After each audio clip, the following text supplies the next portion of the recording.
Hey there, everybody. Welcome to the SumerSports Show. Lindsay Rhodes and Sam Bruckhouse back from Vegas. Great week there last week talking about fantasy football and the various roster building strategies there. Now diving headfirst into the deep end of real life roster building with a major date on the NFL calendar. It is Cutdown Day. All 32 teams in the NFL needing to be at 53 as of 4 p.m. Eastern today. That was a half hour ago. So we've had some time for the biggest news to trickle down to us. And we've got a few guests with us today who know what it's like in the various buildings around the league right now. Former Jets general manager Mike Maccagnan and longtime NFL coach and defensive coordinator Chuck Bresnahan. Hi, guys. Hey, Lindsay. Hi, Lindsay. Hi, Sam. Hey, Sam. So, we know that this one is a tough day inside buildings. Mike, I want to start with you. What are your memories of having sat in that chair, watching guys come in and out, knowing you're about to give them maybe the best news of their life, maybe the worst news? Yeah, it's never it's not an enjoyable day when you go through it. It's part of the business. Everybody understands it. It does kind of happen from very young when you're an athlete to again being a professional athlete.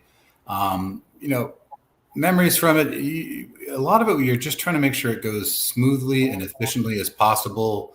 Again, the players, you ask them to be in a location, primarily in their rooms.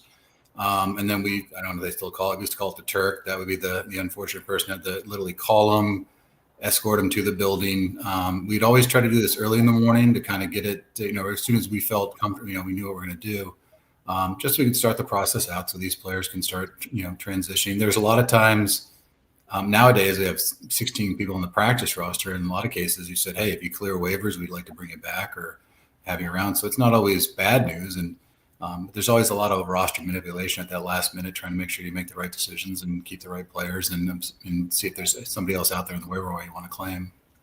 Fun fact about the Turk, Daniel Jeremiah was the Turk at one point at the Ravens. And I think everybody at this point who's, cares enough about the NFL to watch this show is familiar with his personality. Can you imagine Daniel Jeremiah, like the nicest human being in the whole wide world? And what a weird job that must have been like for him, of all people. It's funny. I don't know how people get assigned that job. But it's a lot of cases sort of, we used to have the younger people do it. And, and again, that's not the most threatening person to come down the hall and say, hey, coach wants to see you get your book.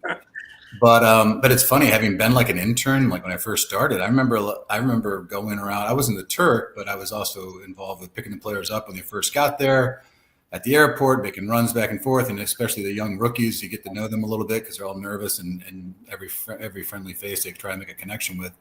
And then the sad part would be, 4 or 5 weeks later, you're driving to the airport, dropping them off, So Chuck, I'm interested in the coach's perspective of this, because obviously when we think about drafting, we think heavily about the front office and the scouts, but the coaches have been evaluating day to day, probably hour by hour during camp. And now they're getting ready to deploy all these players into week one, basically. So what is the coach's process of evaluation and the coach's process on Cutdown Day? Yes, it's a great point, Sam. It's another one of those days that it's truly unique to the NFL, because it's if you want to make some sort of comparison, you're putting on a Broadway show, you've gone through all your rehearsals. Well, now this is day one. You're going to open up that curtain, and this is the cast and the crew that you're going to do the work with. You've got to be ready to go. And during the whole process and the building of the foundation of this product that you're about ready to put together with your final 53, there's been a lot of detailed work that's gone into this. So it is an evolving situation in which relationships are built. You're losing veterans that you've had on your team for, number of years. You're gaining new talent. You're gaining new veterans through free agency. There's just such a growing process, but this is kind of the day that you know where you're going and you've got an idea.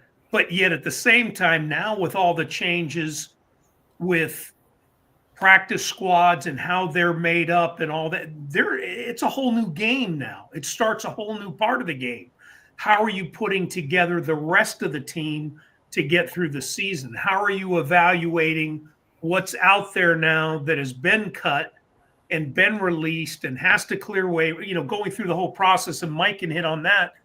But it's just such an interesting day. But for a coach, you're now fine-tuned with what you've got, the roster you have, and how you're building your depth, all your different units, whether it's, by design or your just in case type of situations because of injury or whatever.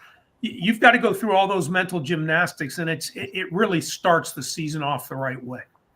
So I like how you're referring to the fine tuning and then also having to build for the whole season as well. Because while there is turnover at the bottom of the roster, it's not necessarily as much as you would see in the offseason. And as we start seeing some of these young players who have been first or second round picks being dropped while they're on their rookie contract, I do have a hypothetical for y'all just to get a sense of the decisions. And we'll start with Mike here. If you have a young player who you think you can develop but doesn't have a lot of special teams upside versus a veteran who, you're not going to develop but does have a lot of special teams upside, how do you manage that type of decision going into the 18 weeks of the season? Yeah. And Chuck would probably obviously could relate to this. There's so many meetings you have before you get to the final cuts. And again, after every game, midweek, you're constantly, almost have a kind of a working depth chart. And you're trying to create situations in training camp where you can see the players compete against each other and try to figure out, hey, who's the best guys to keep.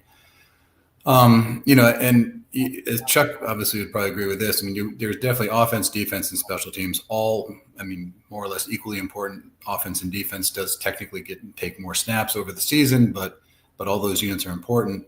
A lot of times it comes down to, you're trying to either maybe expose a young player to the waiver wire you'd like to keep, as opposed to maybe a veteran gunner who is a really good player. And again, it affects your potential for wins and losses because it's all about field position, and it's about, causing turnovers on those environments. So again, it's usually when you go through the process, having been a general manager, having been a director, there's lots of discussions, and at the end of the day, you're trying to make the best decision going forward. Sometimes it's a situation where it's how the team is built. If you're in a complete rebuild mode, you may be more like, okay, like what's the drop off if we lose this good veteran gunner, as opposed to keeping some young player we think may have a higher future and potential.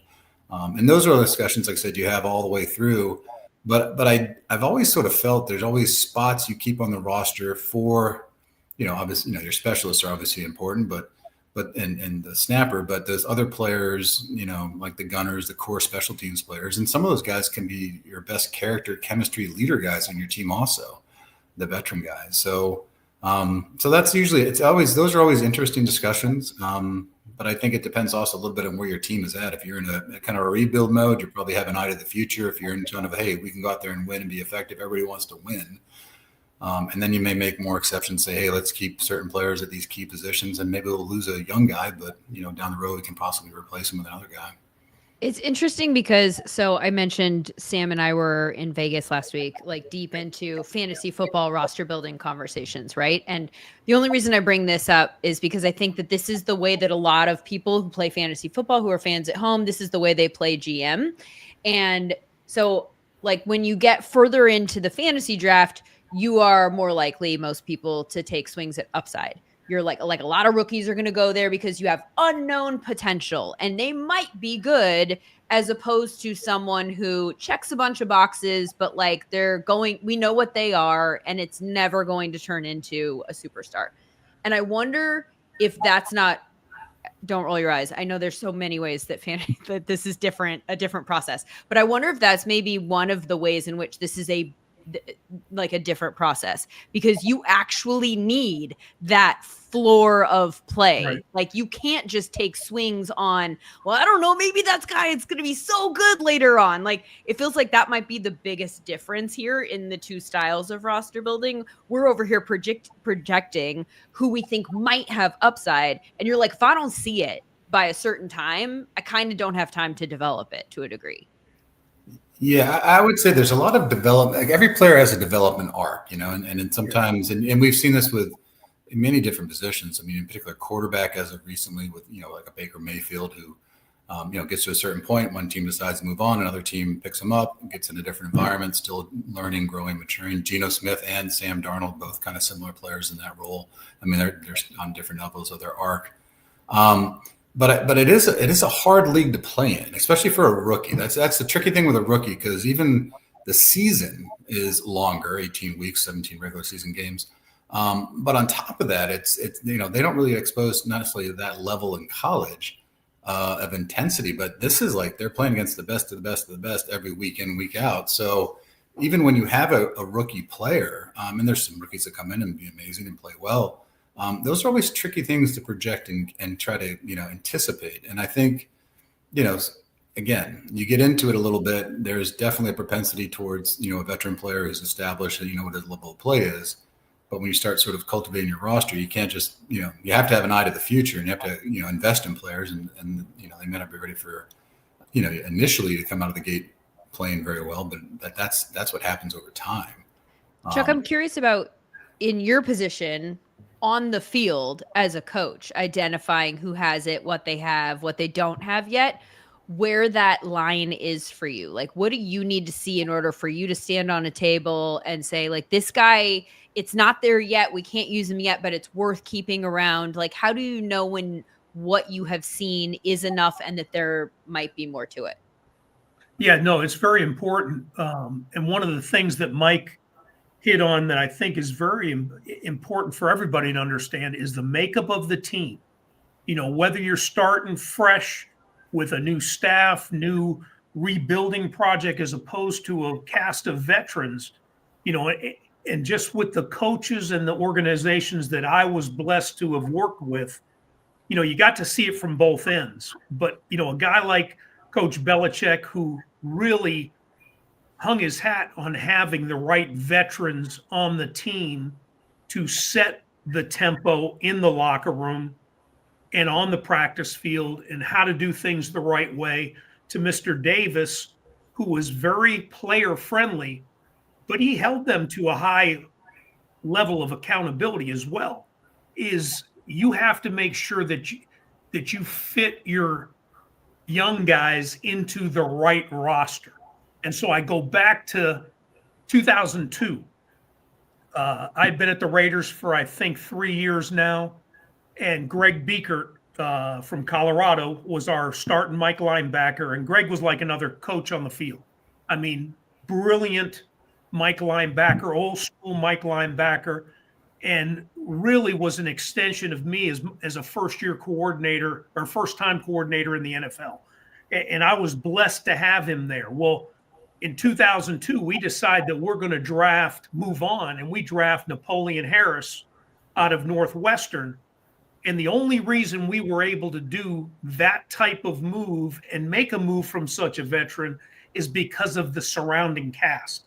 So to have Eric Barton and Bill Romanowski and the guys that we had around him, Rod Woodson behind him, Charles Woodson, that gave us the ability to put somebody like that in that position. So we would never have been able to do that with the roster that we had in Cincinnati when I went to the Bengals after leaving the Raiders, because we were a much more immature, younger unit.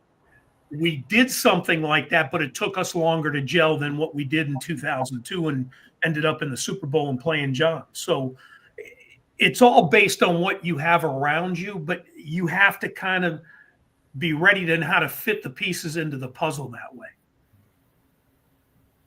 So looking kind of at the differences between trying to select those players, how much do finances come into play? We saw Brian Robinson traded.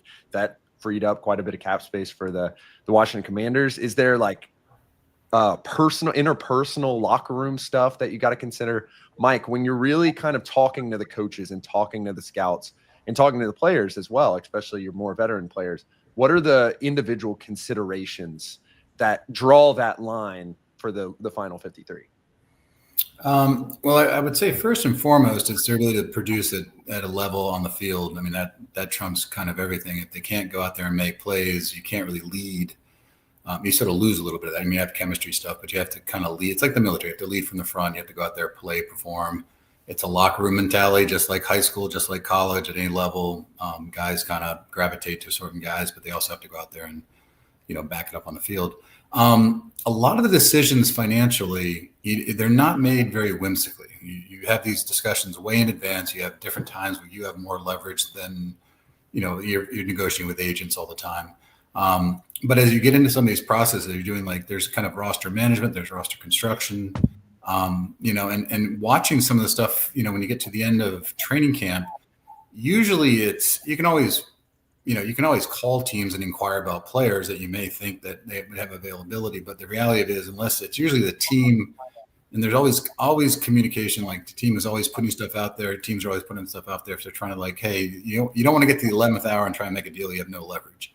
So, it's funny. I know there's a discussion the other day about Cleveland carrying 4 quarterbacks. And of course, one team gets an injury at quarterback. Suddenly there's a market and Cleveland more or less gets what they gave to get them initially from Philly. But those kind of things happen all the time. I think really when you get into this, it's the, you're looking at what the player can do, presently. You're looking at sort of the roster makeup, roster construction, the chemistry in your locker room, and when you get to the final cut downs, you're never really saying, oh my God, we got to cut these guys just to make, you've already done all those negotiations. Usually those contracts are pretty much at that point in time done. But you may find in training camp, some other players have come on, played better. Some players, like I said, every time you go to training camp, guys, they have different arcs. Some guys are trending up, some guys are trending down. And then you have suddenly have a situation where you want to keep a younger player as opposed to a veteran player, but you want to make sure that guy can step in and do the job.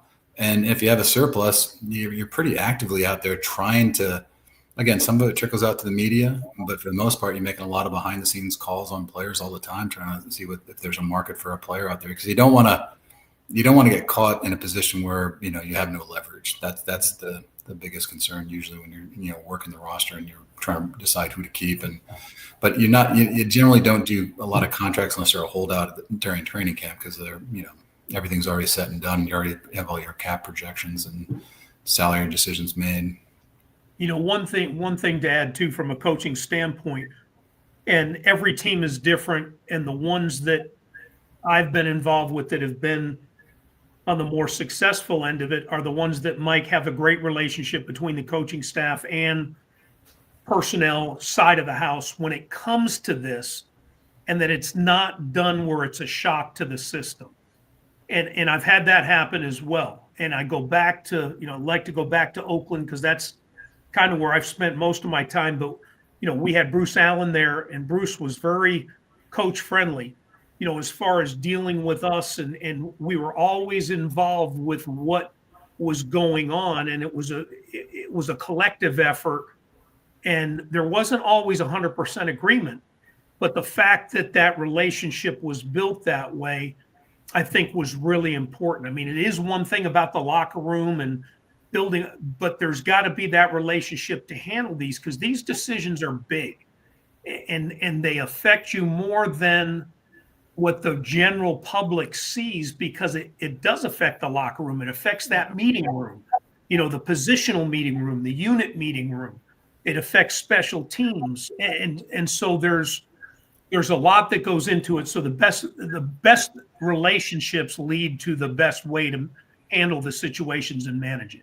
That's a really good point. I think everybody can relate to that. Everybody knows of somebody who at work kind of is like the glue person that maybe keeps things together in ways that go unseen, that are hard to specifically quantify. So I would imagine that makes days like this particularly tough, and also makes it vital that, as you said, Chuck, that the front office and the coaching staff are all in communication on the same page, and those lines are open.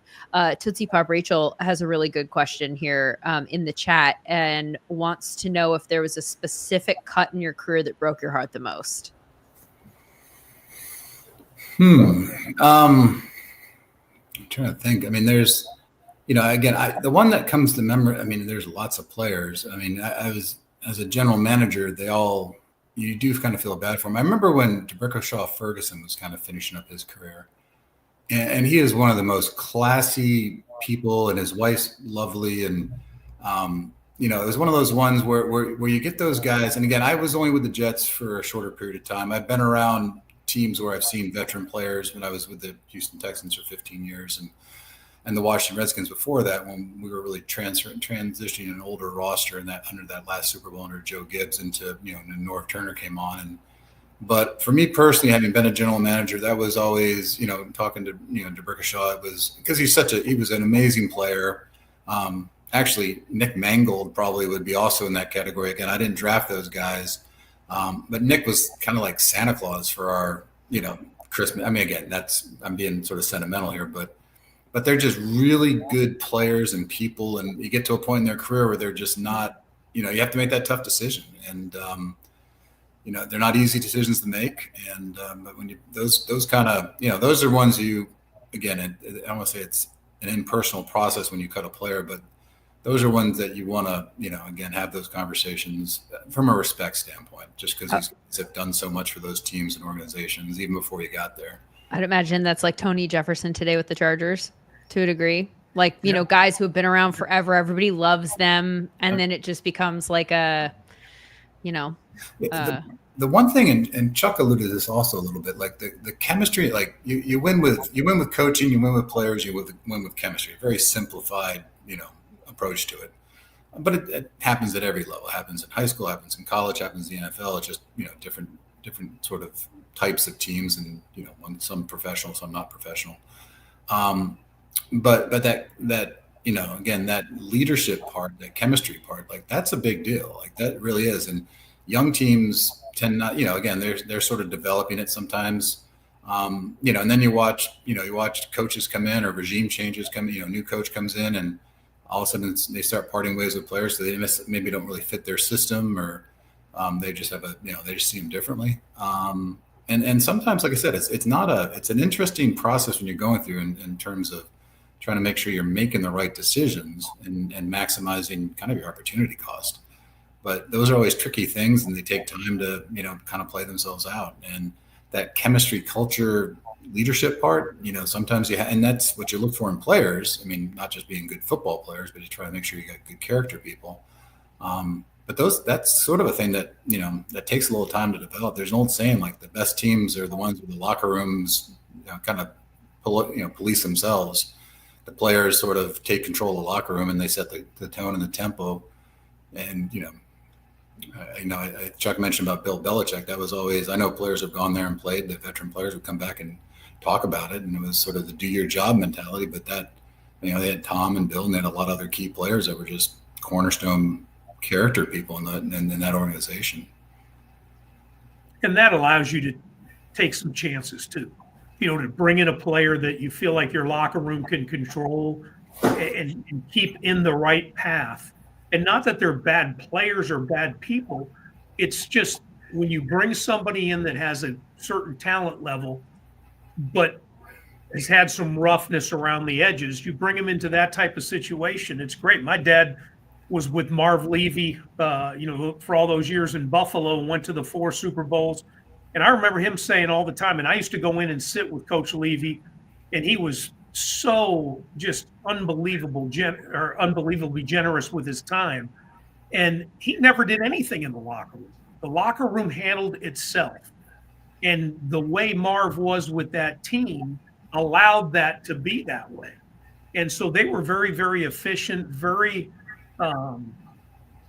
adept to really handling things on a day-to-day basis without ruffling the feathers. They handled it well, they moved about their business, and they continued with great success. So the more you can put that into perspective, I think the better off you're going to be. The other thing that Mike hit on was, that leadership role. That also kind of plays in offensively, defensively, and special teams by what position you play. So when you make a move at a quarterback position or a Mike linebacker position, I was using Greg Biekert earlier, that may have been one of the more impactful moves that I had to deal with, because he was a dear friend. He was a guy I had the utmost respect for, but because of his role on the defense, he wasn't just a Mike linebacker. He was the heart and soul of that defense leading up until that 2002 year. And then all of a sudden he's in Minnesota, and we've got a rookie linebacker who hasn't done anything yet, kind of holding the water there, but you have to find ways to work around that. So again, the leadership, I think, Mike, is very, very important, that you make sure you compensate for that and you're able to handle that. So kind of on the flip side of this, we were talking about a bunch of veteran players. The Stardom Bedham podcast chimes in, and they want to know about those young guys that kind of got away and had success elsewhere, but maybe they didn't fit, given, you had some veteran players. So let's start with Mike. Mike, was there any players that like kind of really got away during your time in the NFL? Well, it's funny. I think everybody probably has names and guys that, that had, again, you had at one point in time and then they had success later on. I mean, some of the ones that come to mind for me, and they're probably lesser known players, but it's funny. Like every time I see Detroit play, there's a punt returner, kick returner named Khalif Raymond, does actually play some wide receiver, and he's from Holy Cross. And it's funny. I think he's probably in his early 30s now. And we had him briefly with the Jets, and we, liked him coming in. He was a very young player at that point in time, and we were trying to find a returner to kind of fill a need for us. And this probably just echoes, again, he's not a super high profile player, but again, he may have gone out there. I think he maybe muffed a punt or something like that. And again, players understand, like, you have a very small window to make an impression. And if the coaches suddenly feel like, hey, you're not good enough or we don't trust you, they move on. It's funny. There's another player, and again, these are sort of obscure guys to a degree, but there's Jesse Davis, who was an offensive lineman that played for Miami for a number of years, and we had him on our practice roster. He was from Idaho, I believe. He was a late convert to offensive lineman from a defensive lineman, so sometimes those guys have a different maturity level. But those, there's guys, and he ended up having a good run for Miami as a starter. And again, maybe not a special player, but he's a starting caliber player in the NFL. But those kind of guys sort of come to mind. I'm sure there's more if I really, delved into it. But I think every team kind of has that, and it's like you don't want to. It's funny. The one I always remember too, because I remember when he came back into the league was Cameron Wake, it's funny. Cameron Wake I remember Cameron Wake at his pro day because I scouted him in college, and he had a good pro day. He ran like 4.6 flat in Penn State, and although they do have a slightly downhill slope they run on, but they would always want to run the one way. They don't want to run the other way. Yeah, that's fine. We had a believe me, in Oakland, we had a conversion for that too. So I still remember this, like Cameron Wake, and we had a heck of a pro day, vertical jump, crazy, like 40 some inches. I don't know, can't remember what it was, but heck of a pro day. And was a college free agent. Nobody drafted him. The Giants signed him as a college free agent. They cut him in June. Like, he didn't even make it to training camp. But the funny part, looking back on it, so eventually he goes to the Canadian Football League, he's a rush end, comes back down. Miami signs him for a significant contract. We were actually one of the teams at that point in time also bidding for his services, but obviously went to Miami. And but it's funny, I was going back, I was like, okay, well, people don't realize or remember, but Cameron Wake in college played off the ball, kind of like a Mike inside linebacker, and he didn't have great instincts. And he was a little straight line-ish, a little tight, very explosive player. And, eventually went to the CFL, played defensive end or rush end in a passing league and tore the league up, got 20 plus sacks, all this kind of stuff. A lot of teams obviously went and tried to sign him when he came back down. But like some of those things are ones where you kind of come across, you're like, well, shoot, if we had just outbid Miami, or had somebody had the foresight to be like, we should try him as an outside linebacker, like before we went to the Canadian Football League, well, you would have had an impactful all-time ranking career sack player. But there's lots of, like, sometimes they come through your own building, which hurts. And other times they're the ones you kind of don't quite get or just miss out on. And they turn out to be really good players. And those are things. I mean, hey, the other one was Kurt Warner. I mean, he again went to Green Bay, never actually got the training camp, got cut way before that, and kind of puttered away in the Arena League, and anybody else could have signed him, but had a heck of a quarterback for not a lot of very little investment. So there's so many stories like that, Mike. Yeah. We had Justin Smith in Cincinnati, and when the Bengals drafted him, it was prior to me getting there. But I know that the expectation was a double-digit sack guy. And that really wasn't Justin. Justin was worth his weight in gold as a blue collar, tough, hard-nosed football player that would go from snap to whistle, and he would leave it all on the field. Well, he ends up going to San Francisco and playing in the 34 defense and finding his niche, and perennial Pro Bowl player. And so it's again, one man's vision is a little bit different than somebody else, but there's such value there. And so yeah, I think every team's got a handful of these stories where they've gone on and done some things for other teams that may be a little bit different than what had been projected for that person at a given team. But yeah, there's a lot of those stories. So a final question I kind of want to ask just about the craziness of today is obviously we have the waiver wire. You're hoping guys make it through the waiver wire in order to get on the practice squad.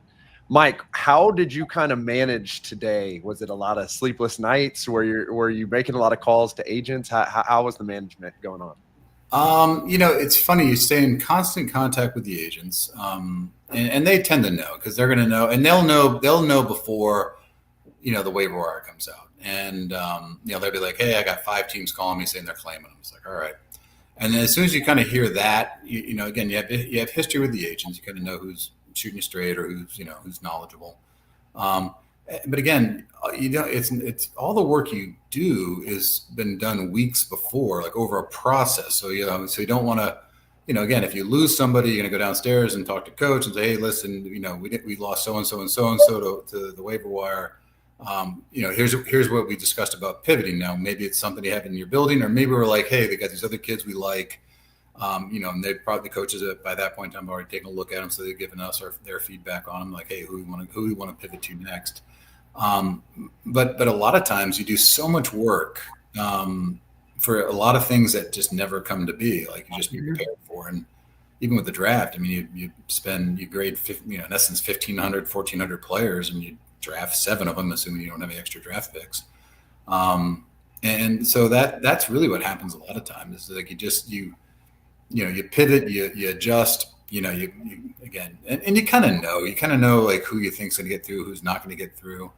And then you just have to wait till, the time. And, but pretty quick, like you do have ways of finding out.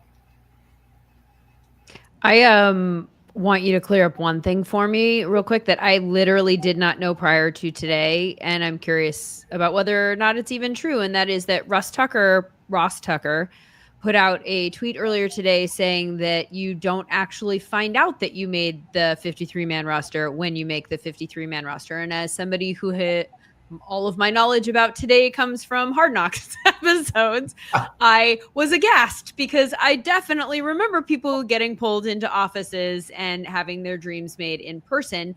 Were those conversations that you actually had with people, or did you just have to have the bad ones that day? How did the people who make the 53-man find out? I want that side of the story. So wait, so Russ was more or less saying he sat in his hotel room. Yes. Nobody ever called him to make the team. The phone didn't ring. Nobody knocked on the door. No, okay. So I was like, yes, because his agent finally got in touch with him and was like, you're in, but didn't hear from the team. And I don't know if that's just his experience or if that is the experience. What's normal? I think honestly, you're so focused. So as I said earlier, you're so focused on doing this. It's a big process. You got to, again, when you have your final cuts, you got to go through an exit physical, just like when you bring them in, an entry physical. You got to get their paperwork. You got to get their playbook back. You got to all these, there's a lot of things you got to do, and it's, again, a kind of a traumatic thing. And in essence, once they go on waivers, there's a, period of time before they clear. But you don't want to have a misstep on it. So all your focus is really on the guys you're cutting or parting ways with. And you're trying to factor in okay, the rookies, again, you get them through fast. The veteran guys, the difficult conversations where you're like, hey, you want to at least personalize it a little bit, just purely out of respect for the player and your history with them. But yeah, and do we call, Russ Tuckers of the world? But, hey, you made it. It's like, again, the agent probably does that more than anything else. And the agents usually are always in tune to that because they're constantly finding out, hey, is he going to make it? He's not going to make it. And if you tell him, yeah, no, thumbs up, he's going to make it. But the sad part sometimes is guys will make it. They come in for the meeting, they go to dinner, and then suddenly the waiver wire comes out and you've claimed 3 guys. So, okay, we got to cut these 3 more guys to get down under the roster. And it's, right. It's almost like you get that, it's like, it's almost even a worse feeling, but at least, hey, you may get claimed by somebody else also. But you also Chuck, I'd be standing outside that GM store going, can I call them? Can I call them? Like anyone we know for sure is making this. Like that's the moment I want to experience. I want to be the person that tells them, like, you're here. Well, and the one thing that you have to understand, every team's different. So each organization is truly unique in the way they handle it, whether it's one guy as the Turk telling them they're gone, or whether it's the coaches getting to do it. Mr. Davis was big and John Gruden was big. He started it, was us all talking to our players. Yeah. And if you were letting somebody go, we wanted to be the first ones to talk to them. And then it worked through that way. And wait, what do you mean? You as the coach or the position coach or the position coaches, we all talked to them. Now, somebody had to go. Before they got to the GM? Oh, yeah. We would have them before they got to the GM. They would go to Bruce after us. But we had an opportunity to thank them and then go. There may have been a time just because of backlog where they would have seen Bruce first, then come to us. But we had the opportunity to visit with them. There's other organizations we never saw.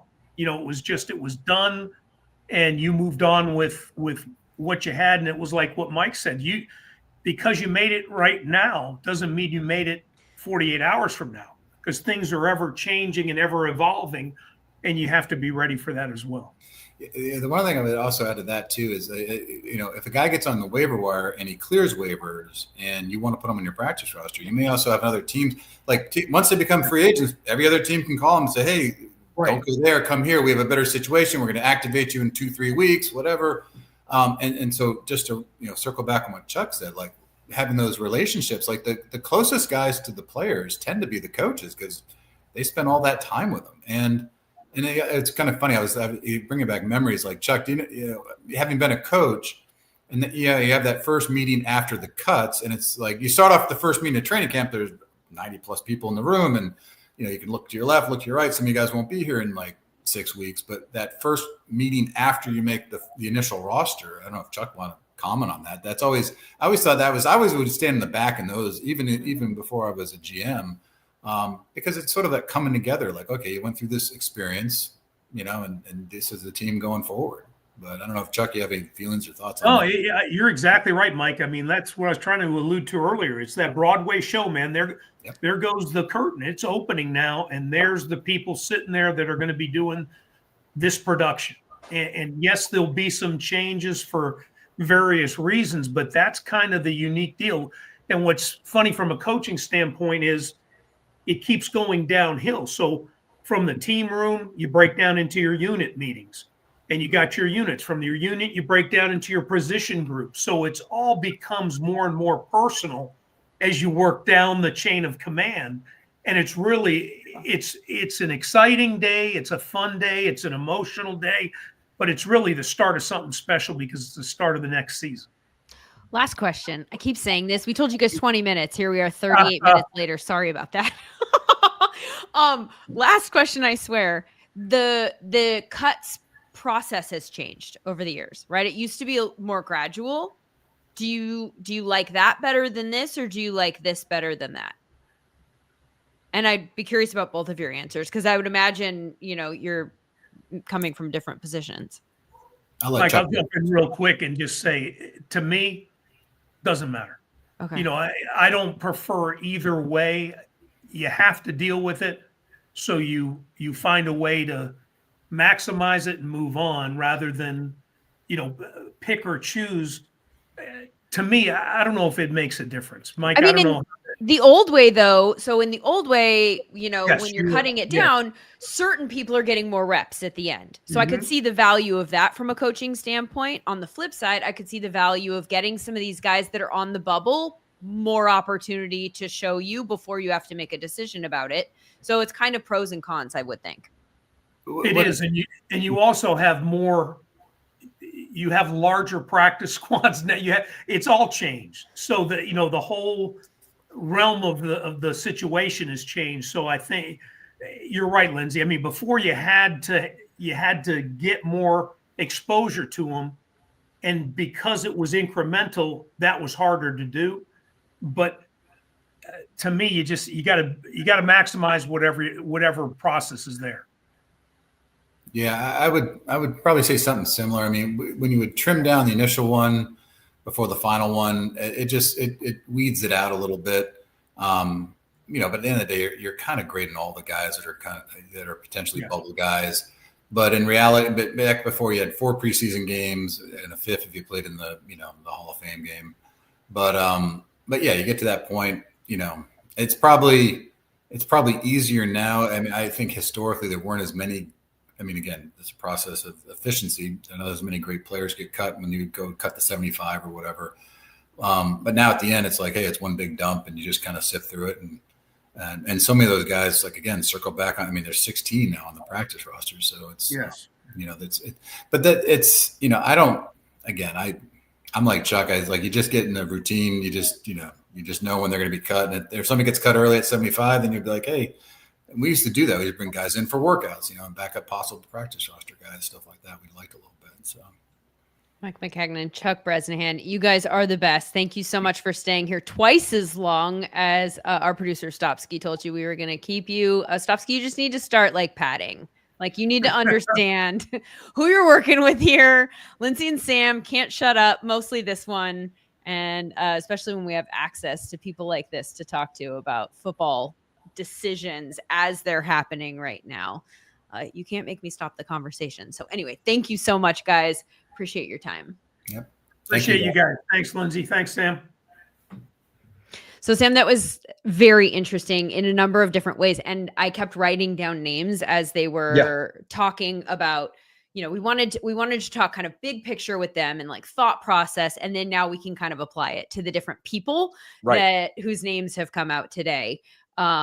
They were talking about the makeup of the team, and I wrote down Rams because of the Chris Paul Jr. cut, right? There are other team makeups for which that wouldn't necessarily make sense to have a 5th round draft pick and then cut him right away. Right. So I think that was maybe one of the more surprising cuts that's happened today for a number of different reasons. What do you think it tells us about the Rams specifically, without much knowledge about why he was cut or anything like that, but just the simple fact that a 5th round draft pick has been turned around really fast?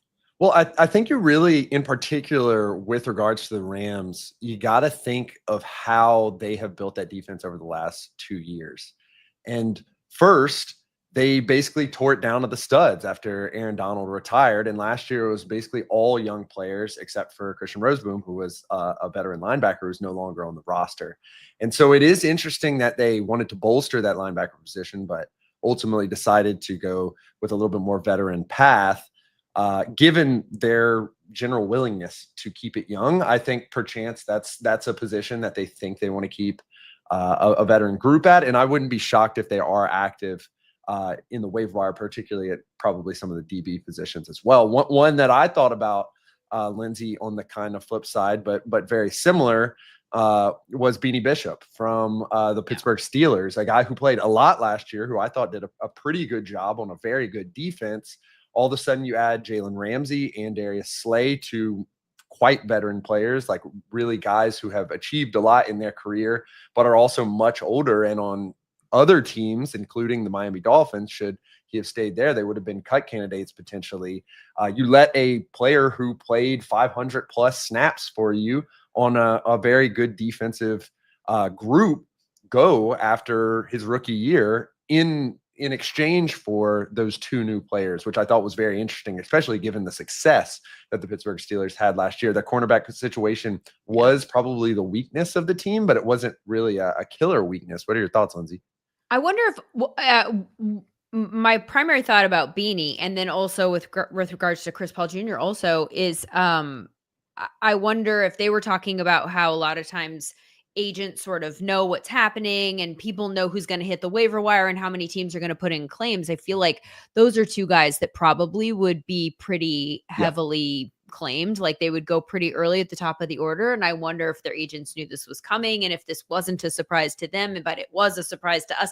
I'm really curious about the behind the scenes that goes into that. Like how many people are legitimately shocked today and how many people can kind of feel it coming. Yeah.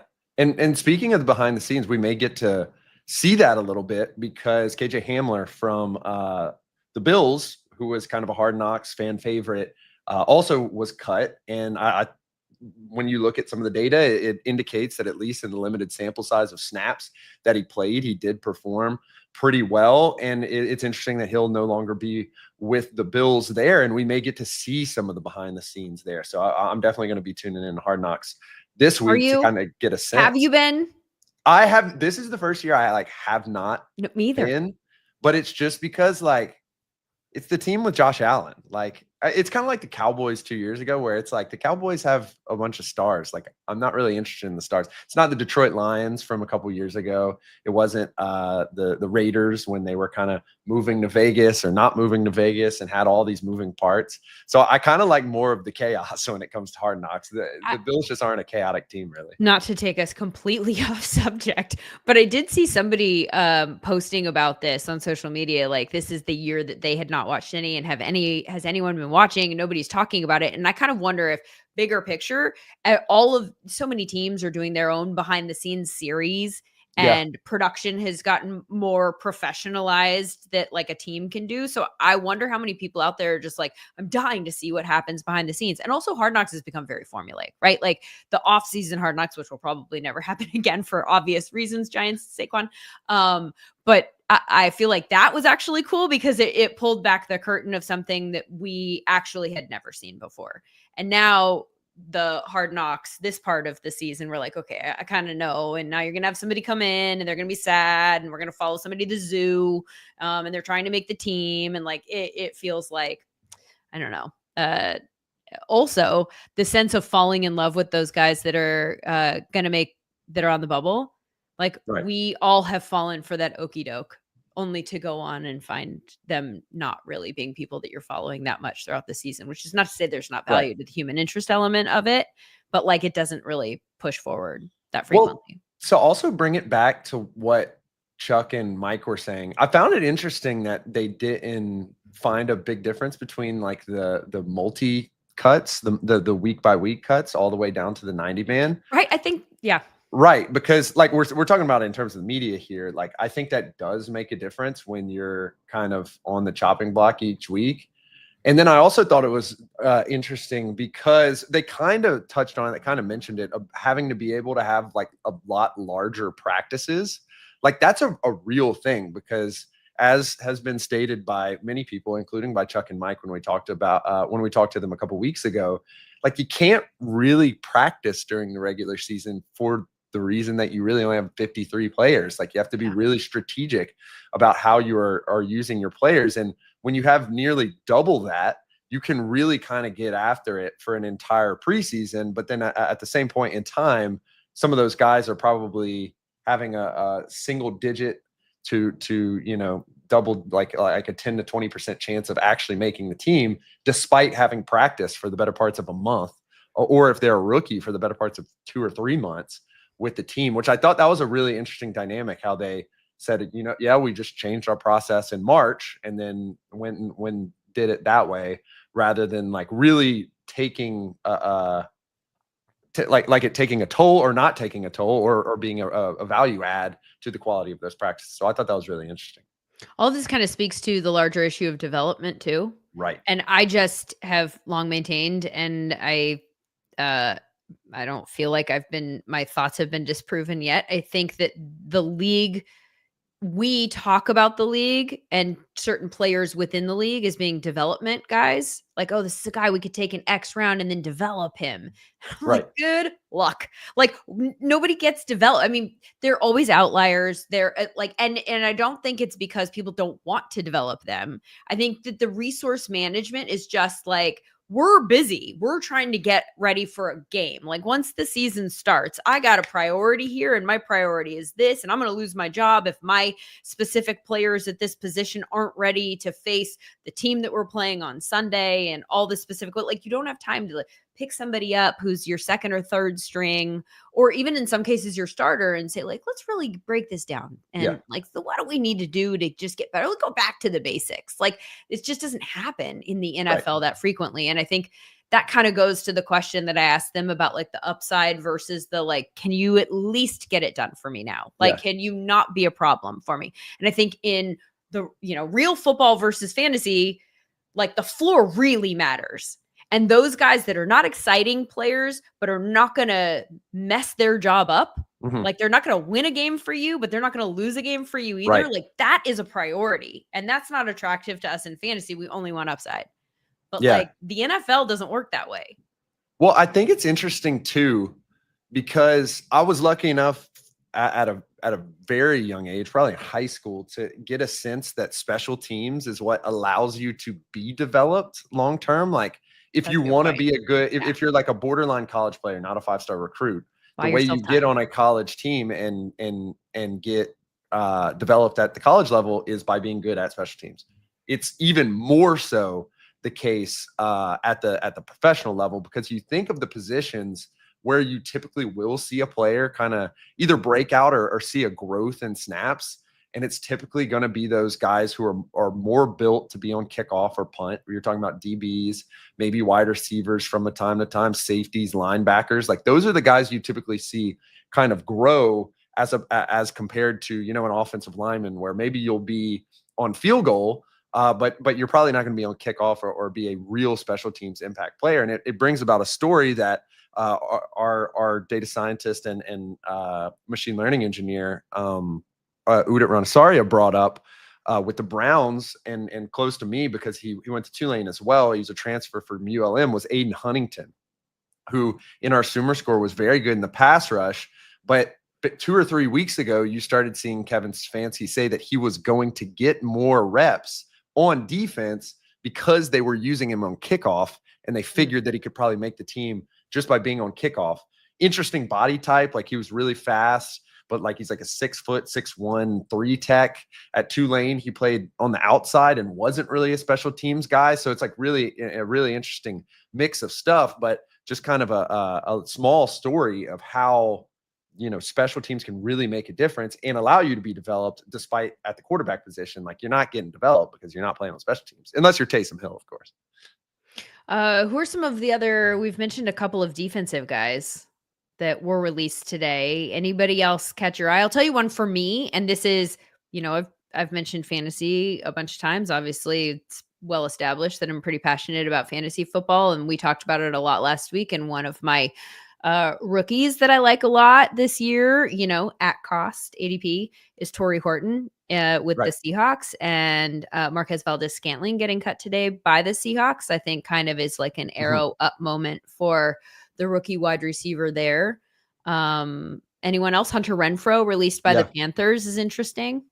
Those are both really interesting ones. I saw you comment on the Torrey Horton thing, and especially considering the success that we saw from MVS with the Saints last year. Obviously, they were playing, well down the roster wide receivers at that point in time, but that was pretty interesting to me. I think Renfrow is interesting because it also indicates their thoughts on perhaps what they could get for Adam Thielen, or obviously did not want for Adam Thielen. That's still something that's on the bubble. Maybe that can change as Mike and Chuck talked about, as the waiver wire kind of spins and turns. Maybe they're able to pick someone up. It ends up being a good enough compensation for Thielen.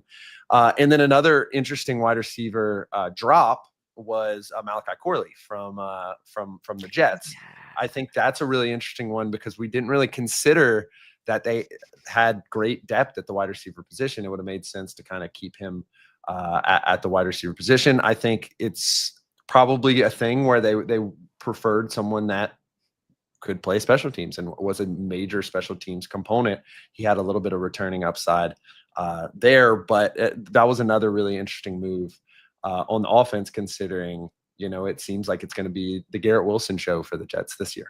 Malachi, one of the later round fantasy picks that I picked up a lot last year, kept thinking that he was going to be like the Deebo Samuel type kind of wide receiver on that team, incorporated in a variety of different ways.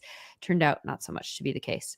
Aside from Cutdown Day, this wasn't a transaction, but it was an announcement, and that's Saints making it clear that they're going to go with Spencer Rattler in week 1. I think you were always leaning in that direction when we had this conversation in the past. Right. I mean, like from the data perspective, there was a real discussion in the preseason of at what point a team like the Saints or a team that had a quarterback need, which it really was only the Titans or the Steelers or people like that. And they obviously got it at different ways, but given the tier breaks on the consensus big board of what like expectation would be if you just looked at the numbers, and Spencer Rattlers as like a 5th round pick, and Tyler Shucks, who was expected to be at least a late day 2 selection, if not further, were kind of the same. And then you keep an eye on the fact that Spencer Rattler was able to start games last year and was able to at least move the ball a little bit, even though the success was not there at all. He was one of the worst quarterbacks as compared by EPA per play or success rate and stuff like that. But the expectation was still kind of the same. And I think it's an interesting play, just given Tyler Shuck's age. I think Tyler Shuck's actually a year older than Spencer Rattler. It'll be interesting to see how they approach it. I think that, they let Jay Kaner go. They're going to go with 2 players. I wouldn't be shocked if they do end up moving someone to the practice squad, like Deckers from Iowa State, who they had all throughout camp. Perhaps they end up picking someone up like a Tommy DeVito or somebody like that. But what the Saints are doing at the quarterback position is really interesting, and I think it indicates kind of how they're going to approach this year. I think they're probably going to be a little bit more run-heavy team, especially given Kelvin Banks really showed out well in the preseason. They like Talise Fuaga. I think this is going to be a little bit more of an old school attack for the Saints this year. I watched Stofsky, our producer behind the scenes, his face when you mentioned Tommy DeVito, because Stofsky, do you want to come on and do you want to rant for a little bit? Because I know that you've had some stuff that you want to get off your chest about poor Tommy DeVito. Listen, I love Tommy DeVito. That's my guy. That's okay. So listen, I think about Tommy DeVito is the discourse around this poor kid is a little ridiculous. I'm not sure if you saw what happened today, which is, whenever Tommy gets brought up by idiots, it's always about how, he cost us a shot at Jaden Daniels, or he cost us a shot at Drake May, which is such a ridiculous thing on the day a guy gets cut, like a 20-something-year-old gets cut, we're criticizing him for trying to win football games, which is his job, which is ridiculous. Because what I remember Tommy for was when the Giants were going through maybe one of the most depressing seasons they've had in like a decade, like him actually bringing fans back to the stadium to enjoy football in December, which I will take. Was he making this roster? We knew he wasn't making this roster. Like that, you would have known in March when these deals were done. 100%. But what? Yes. Yeah, but he was a good player. He did what he had to do. And for listen, you hear from all the drunk dudes in New Jersey all the time, oh, we could have gotten Jane, whatever. But for national media to say it, it's just how far gone are we? That this is what we're talking about. Come on, ridiculous. Well, as if it has anything to do with actually him. As opposed to because all of the players played really well for the Giants in the preseason. Early returns from some of our advanced metrics were kind of catching my eye. I know we're going to talk about teams that caught our eye in the preseason later, but the Giants' efficiency at every quarterback, Jackson Dart, Jameis Winston, and Russell Wilson, and Tommy DeVito really, really caught my eye, because I'm maybe something's here. Yeah, listen, I hope he goes somewhere where he gets a shot. I'd love to have him back in the practice squad. I hope he gets a shot. No, Lindsay, you've been behind the scenes. You've seen this stuff. My first interaction with Tommy was during that Packers game. Actually, it was during the Jets game when he got subbed out. And usually when the starting quarterback's in the room for a press conference, it's full. There was 2 people in Tommy's press conference, and he's just sitting there. He's just taking. He's taking questions. He's trying. Can I tell you? I would, if I were in that room prior to it starting, if I had the most important meeting of my life to go to, I would sit through that press conference and miss the meeting. Like, I can not watch that happen. Like that poor kid. And then you watch him get this like weird cult following, and people are now filling his press conferences. It's like, this kid worked really hard. So for someone to go on a failing network and talk about that. No, yeah, stop, Steve. Bye. Ridiculous. Bye. Bye. Oh, Matt. Should I not have welcomed him? It's his anyway. We got some passion here today. You already mentioned we got like our deep data metrics from the preseason today. So Sam and I have been spending the entire day nerding out before we get to the contracts, because we have yet to talk about Terry McLaurin and the deals that have gotten done, and then the deal that has not gotten done. Let's talk about our takeaways from the preseason, since we've kind of gone there already. What has stood out to you positively, negatively? You've had some data to go through now. Like what do you think you feel differently about? The number one thing that I am getting a little worried about for myself, because it's really optimism for a team, is that I had talked for 2 or 3 months about how I didn't think that there was massive improvement in the Chicago Bears roster as constructed. And moreover, that you have to have a degree of uncertainty when a new offense coordinator takes over for a second-year quarterback who did not perform extravagantly efficiently last year. And early takeaway, week 1 of the preseason, I didn't love what I was seeing from the Bears. I was a little confused. We talked about it with Mike Renner.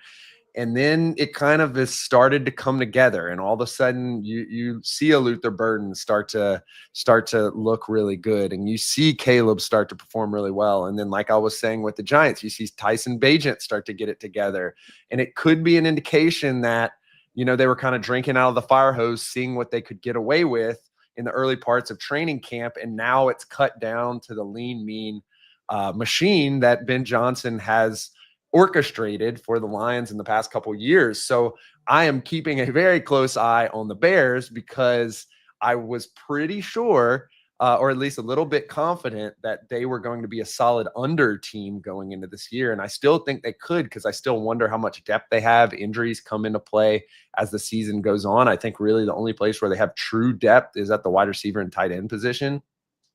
But if Ben Johnson is one of those hires, one of those generational play callers, this may look very differently through week 5 and 6.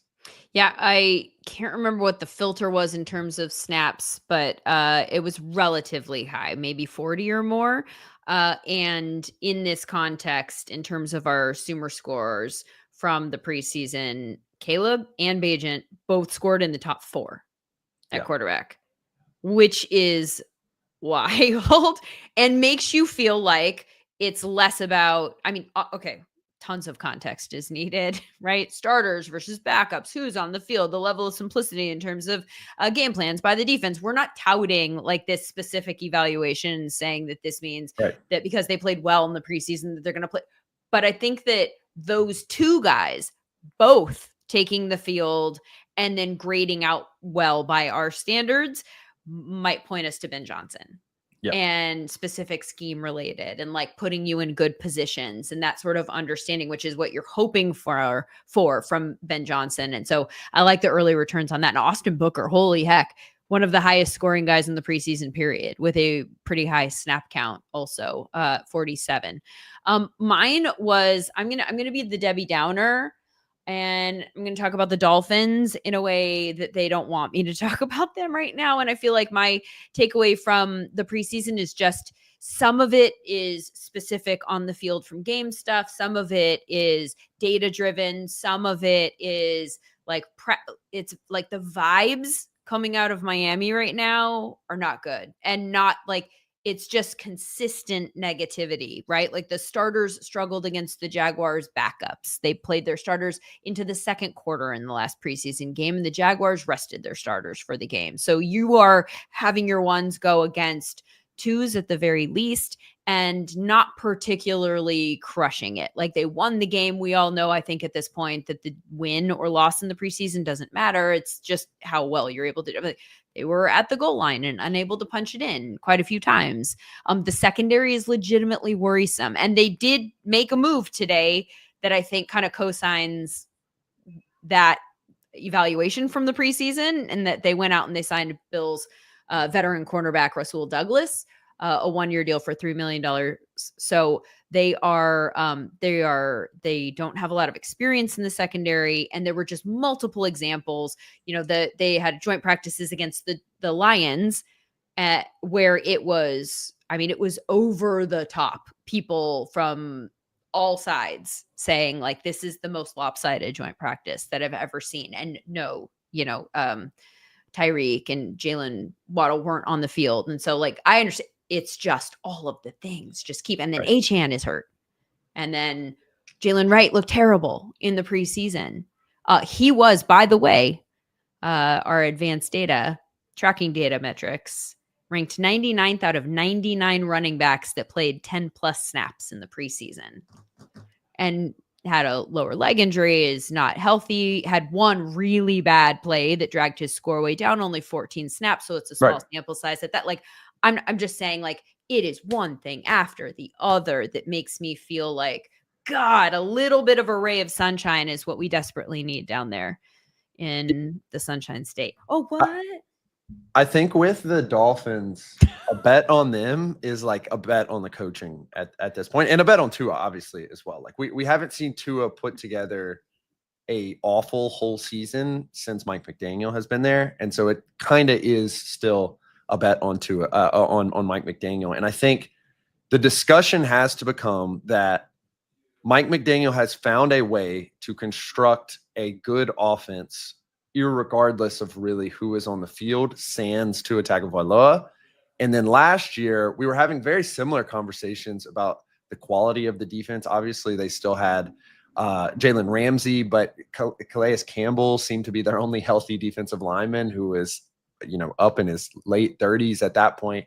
And Andy Weaver was just able to pull out an excellent defense. And I think people really, really overlooked that as the core reason that they were even in the playoff conversation at all, which was pretty shocking down the stretch to really, if you go back and look at the record, the discussion all season, given what happened to the Miami Dolphins, Tua getting hurt, not looking great on TV, Tyreek getting in the situations that he was in and also being injured and so forth and so on, you wouldn't have thought that this was a borderline playoff team. It was because Andy Weaver was able to construct somehow a not just suitable, a pretty good above average top 10 defense in the league last year as it pertains to expected points added allowed.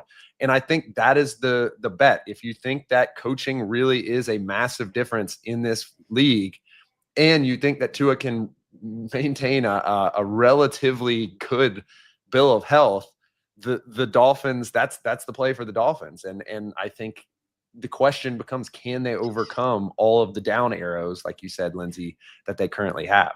I don't know that I know that coaching is a strength of theirs at the moment. And I have been a Mike McDaniel fan. Is it Daniel or Daniels?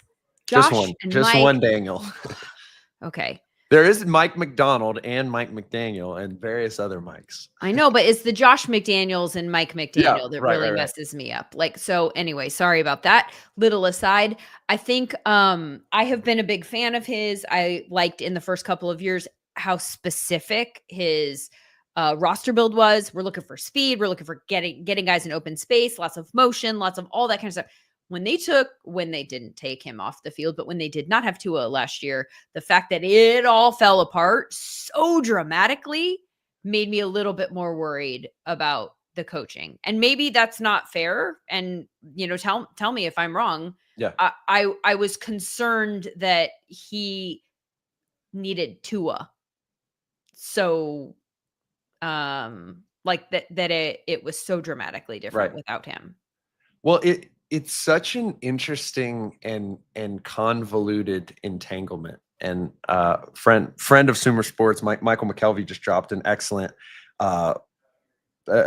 video on YouTube about entanglement, which we helped out with and gave some data for. And this is probably like the closest entanglement I've ever seen, because Tua was an unsuccessful player at least in his rookie year, without Mike McDaniel. And then all of a sudden Mike McDaniel comes and they're a certified top 5 EPA per play team year after year after year after year. Even like last year when Tua was on the field, they were still extremely efficient. It looks different than any other offense. It almost resembles basketball to a certain degree, or other sports more than football, because Tua can get the ball out so quickly, but also because of the way these designs are and the elements from the 50s, the wing T, elements in the run game and the Shanahan style outside zone stuff, and moving Jonnu Smith kind of from a tight end to almost like a wing back, full back all over the field. They had never used tight ends. All of a sudden their tight end is their leading catcher. Alec Ingold became a part of that. There's so much weird stuff that goes on with this offense that I can't tell if it's Tua, but people seem hesitant to say that Tua is one of the best quarterbacks in the league. And so that's why I kind of lean a little bit more Mike McDaniel's direction. There is something to him, Mike McDaniel, like good coaches, you want them to build something specific, right? Like it's not just put the next guy in there, like you want to build to the strengths of your team. Right. And so I guess you could make an argument that that's him specifically having done that.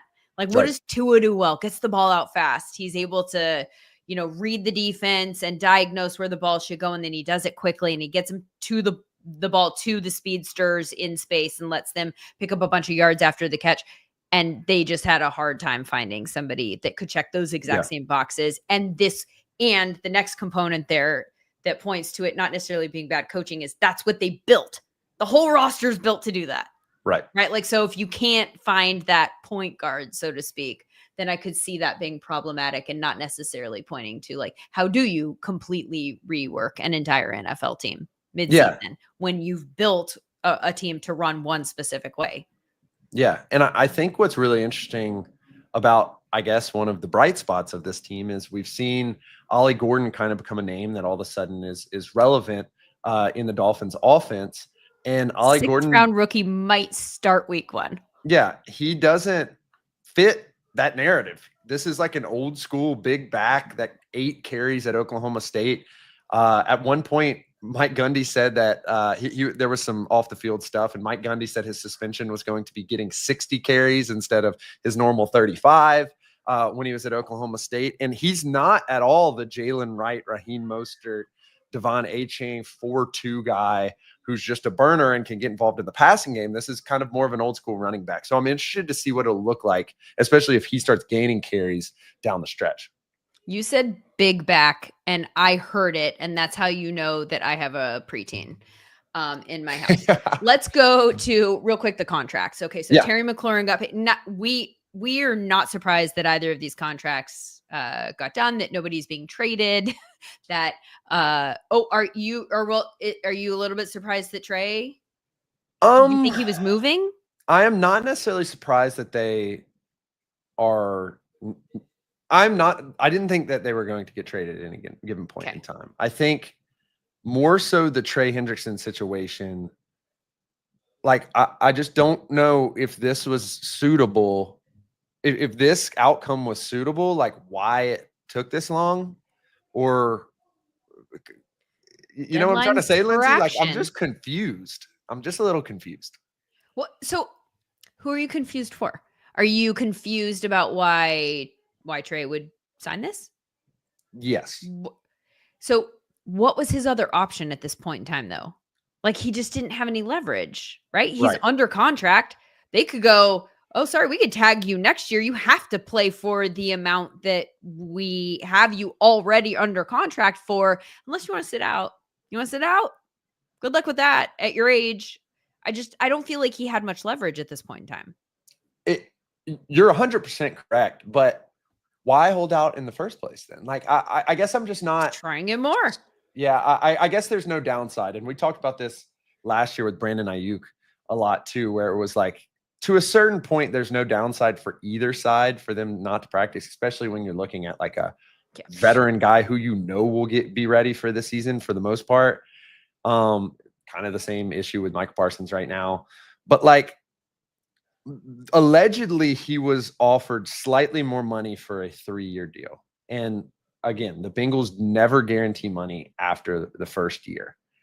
But the reason why I'm uncertain of why this makes a ton of sense is like you go back and look at guys like Von Miller, who in his last season when he got traded to the Rams before he signed with a long-term deal with the Bills, was a Pro Bowler and was a massive pass rush piece on a Super Bowl Super Bowl winning team, and his value went down the next year despite all that. And so it's just like a tricky situation, obviously, unless the Bengals just like totally want to move on. Because if you already are going to just sign a 1-year deal for less money right now, why wouldn't you at least give yourself the potential to earn that second-year deal? I think right now he's like a plus 3,300 odds to win the Defensive Player of the Year award. Like, I think it would have to take something like that to increase his value next year. But I just don't know if there's any way that he could have gotten a better contract than what the Bengals offered him, 1-year guarantee nonetheless. I feel like I mean I heard that longer deal was very backloaded and so didn't necessarily like wasn't as attractive as one would want a multi-year deal to be. In terms of the 1 year and the situation that he found himself right now, kind of feel like this is a good, and maybe I'm wrong and people are throwing things right now as I say this, but I feel like this is a good compromise. Like if the Bengals are, if he is not in their plans for 2026, and I feel like this makes that fairly clear, then they at least gave him a raise for this year when they could have said, too bad, so sad, you're under contract. They instead paid him what he's worth for this year, at least, right? Like, or more arguably in the range of what he's worth. And so then, and it raises the price so that even though he didn't get a no tag clause in it, he's not going to get tagged because the rule is that it has to be 120% of your current deal or, the range of that's more than the other calculation. Right. So it would put him at a number that is probably not one that they're going to pay him. I mean, I suppose it's possible, but I think it's probably unlikely, and he'll go and try to get a multi-year deal next year. What is the problem that exists for him is he just gets a year older. Right. And, let's assume that he is coming off a similar year as he is right now, that his value hasn't gone down because he got worse or hurt. What's the best case scenario? Like, what are we looking at in terms of comps? What can he realistically expect at his age, which will be, how old will he be next off season? He'll be 32, I believe. Is it Vaughn? Is it Vaughn's deal with the Bills? Yeah, I think the construction of the Von Miller trade, the Von Miller contract situation with the Bills, like, I think that's the best thing to look at. I think it's maybe slightly different given that Trey is like a bigger body, not as much of a, outside rush linebacker, more of like a true defensive end that can play 3 downs. But I think that's got to be the expectation. And when you go back and look, I think Von Miller was, in between 9 and 10% of the cap. You apply that to next year's projection, which obviously always could change. It could go up, go down, but you're under that $30 million, $35 million mark. No matter how you split it. So I do like your approach of looking at it, Lindsay, where it's like, well, you could have just played out the year. Instead, you're making more money this year. And I think that could obviously be viewed as a victory for Trey Hendrickson and for Trey Hendrickson's camp. It's just interesting because, like, I didn't really feel that the Bengals, undervalued him to a certain degree. Like, it seemed as if everything that came out that they were willing to pay him, they just weren't willing to go past a second or third year. Would you like to do an over-under on which day Micah Parsons is going to go top of market and sign with the Cowboys? Because it is obviously going to happen. Which day will it happen? So when we talked about this earlier, Lindsay, when we were talking about this little agreement, I initially said this Thursday would be the day. And given the like in news 2 days? Yeah, like this Thursday, given the news, if we are of the belief, as we've talked about quite a bit, that this whole charade that is going on with Jerry Jones and Micah Parsons is just for the benefit of their marketing profile, yes, then, a great way to recapture the news after Taylor Swift and Travis Kelce got engaged would be to announce a $42 million AAV signing. So, I'm kind of liking my bet of this Thursday, but what are your thoughts? Well, originally I was thinking kickoff, the day of the game, like just take over. Then I thought, if it was anyone else playing, that's Jerry Jones, is to Right. go, the kickoff game, they're gonna do what they do to celebrate the champs, and we're gonna steal those headlines. And right as you go on the air, and I believe they've done this before. Did they not literally do that with Dak? Right, but they weren't the Thursday kickoff game. They were the Sunday. That's the twist, is that they are the game. I was about to say, in an abundance of specificity, they are playing on Thursday of next week. Yes. So if it was like the Ravens and Chiefs, then 100% that would be my bet. Absolutely. I could guarantee you that's the day that it's going to happen, so that they'll talk about them for the entire pregame, throw the rundown out. Oh, no, we got to talk about Micah for an hour. Now, though, the twist here is that the Eagles, who they are playing in this game, are the Super Bowl champs. Can we steal the entire pregame from talking about that? If you go, I don't want you talking about the fact that our hated rivals won the Super Bowl. I don't want that. That's not fun for me. Micah, take all my money. Go. They'll be unveiling the banner, and Michael will be unveiling the Brinks truck. We'll be shooting video of him, like someone with their camera is like, he's arriving at the stadium, and he's like running. I'll be there, you guys. Hold on. Get my helmet ready. He'll be podcasting live from the locker room. None of these like cool walk-ins where they're like wearing all the cool clothes like this. He's like, I'm coming. Don't worry. Just running a few minutes late. Had to sign it live on the field. These are all before you can go liability purposes. Check right here.